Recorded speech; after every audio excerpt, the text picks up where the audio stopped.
It is a tranquilizer approved only for animals that is now being abused by people. And now a Nashville lab and a regional rehab center are ramping up testing for it. News 2's Tori Gessner joins us now to explain. Tori?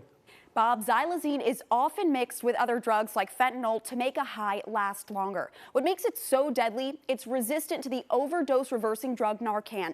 An area rehab center has started testing for the drug, and a Nashville lab is seeing it pop up in more samples than ever before. It's called Tranq, the zombie drug, even horse anesthesia.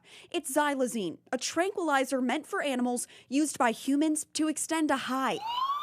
Staff at Changes Rehabilitation in southern Kentucky saw the dangers of the drug firsthand when one of their clients recently overdosed. He said this was different than before, and it really did scare him. That's why the facility started testing every new client for xylazine on site, one of the first centers to get the strips to save lives. I think what's different and why it's really important to test for the Tranq or xylazine now is because it's Narcan resistant.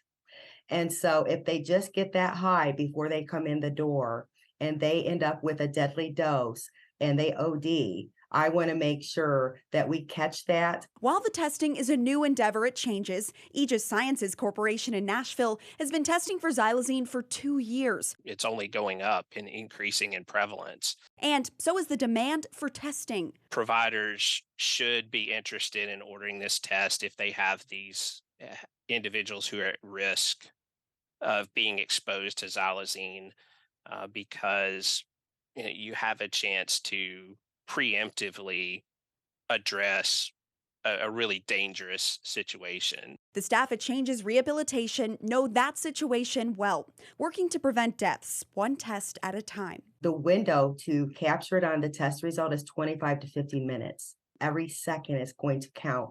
So if they just hit it in the parking lot, we're going to be ready with life-saving services right here in the front of our building. The Biden administration has declared xylazine an emerging threat on the country. This is the first time in history this kind of declaration has been made. Bob, Haley.